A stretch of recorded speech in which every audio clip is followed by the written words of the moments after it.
सर्वांना जय भीम, जय महाराष्ट्र, जय हिंद, जय Bharat.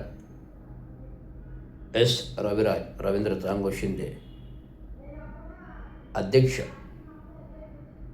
Maharashtra all India कामगार सेना, Maharashtra municipal कर्मचारी युनियन, महाराष्ट्र अभियंता असोसिएशन युनियन, स्टेम प्राधिकरण युनियन, परिवर्तन कामगार सेना नाशिक, महाराष्ट्र एस टी महामंडळ कर्मचारी युनियन, महाराष्ट्र राज्य आणि महाराष्ट्र राज्य पोलीस कर्मचारी युनियन, महाराष्ट्र राज्य आणि विविध संघटनात्मक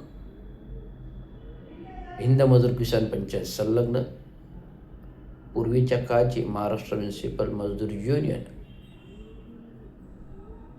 87 नंतर म्युनिसिपल लेबर युनियन आणि 2000 नंतर महाराष्ट्र म्युनिसिपल कर्मचारी युनियन, जे देवत कामगारांचे चांगो शिंदे यांनी 1960 पासून या कामगार क्षेत्रामध्ये भलं मोठं योगदान आणि काम आहे. तर हा इतिहास तुम्ही वारंवार सांगत आलेला आहे. परंतु आज कोणतीही सत्ता धारण न करता आज ठाणे जिल्ह्यासाठी, ठाणे शहरासाठी, ठाणे महानगरासाठी भलं मोठं योगदान आहे आणि हे योगदान देताना आम्हाला नक्कीच अभिमान वाटेल. म्हणून त्यांचं कार्य घेऊन, त्यांचे मार्गदर्शक तत्त्वे, डॉक्टर बाबासाहेब आंबेडकरांचे संविधानाचे मार्गदर्शन तत्त्वे घेऊन आम्ही आज महाराष्ट्र राज्यामध्ये ठाणे जिल्ह्यासाठी, ठाणे शहरासाठी, कामगार क्षेत्रासाठी, संपूर्ण महाराष्ट्र राज्यासाठी 36 जिल्ह्याच्या नगरपालिका, महानगरपालिका क्षेत्रामध्ये संघटनात्मक काम करताना आम्हाला भारतीय कामगार नेता साथी जॉर्ज फर्नांडिसचे मार्गदर्शन तत्त्व आठवतं.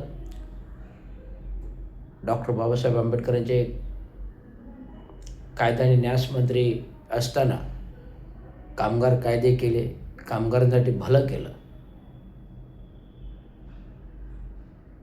त्यामुळे अभिमानाने आम्ही गोरगरीब जनतेसाठी काम करतो, कामगार वर्गासाठी काम करतो, त्यांच्या हक्काची जाणीव त्यांना मिळवून देतो. आज देशाचे पंतप्रधान नरेंद्र मोदी, यांचं गेल्या वर्षभरातलं तुम्हाला ट्विट आणि धोरण जे जाहीर करतात टी व्हीवरती, मीडियावरती,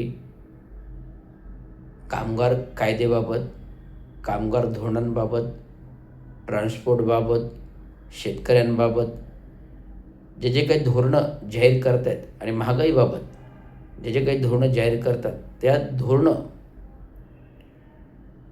का बरं त्यांनी विचारात घेतली तर रवींद्र चांगो शिंदे, एस रविराज रवींद्र चांगो शिंदे थेट मेलवरती, थेट इंस्टाग्रामवरती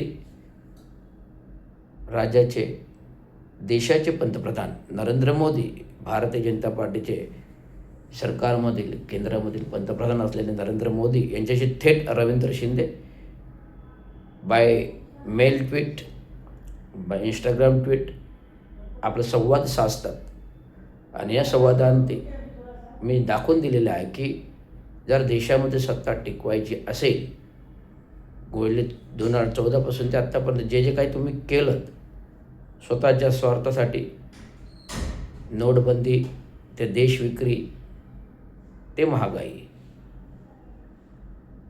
काळे धंदेवाल्यांना साथ, नोटा चोरणाऱ्यांना साथ आणि देशाची संपत्ती विकणाऱ्या साथ आणि देश भ्रष्टाचाराने बर्बाद करण्यास साथ, जे काही हमले होतात देशावर त्यात एकमेव असलेला हात आता एप्स्टीन फाईल गाजते आणि महाराष्ट्रामध्ये कॅप्टन फाईल गाजते. तर हे सर्व ध्येय धोरण मी थेट मोदीशी संवाद साधतो.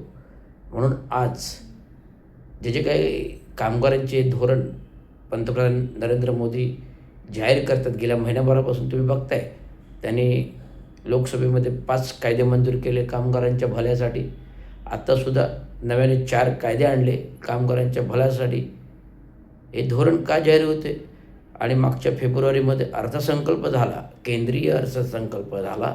या अर्थसंकल्पामध्ये भल्या आणि ते दर कमी झाले, महागाई कमी झाली आणि चांगल्या प्रकारचा अर्थसंकल्प देशाचा झाला.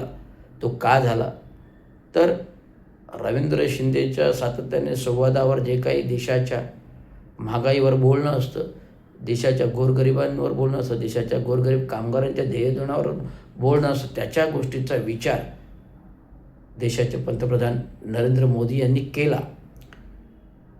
आणि मला ज्या ज्या घटनाक्रम करत आहेत ते देशाचे पंतप्रधान स्वतः इंस्टाग्रामवर पोस्ट करतात माझ्यासाठी आणि मला मेसेज पाठवतात, मेलमध्येही, व्हॉट्सअपमध्येही आणि इंस्टाग्रामवरही. सगळं देशाची ध्येय धोरणं, लोकसभेमध्ये जे जे काही घडलं ते मला पाठवतात आणि मी वाचतो, त्याच्यावर प्रतिक्रिया देतो, चांगलं असेल तर त्याचं ॲप्रिशिएशन देतो.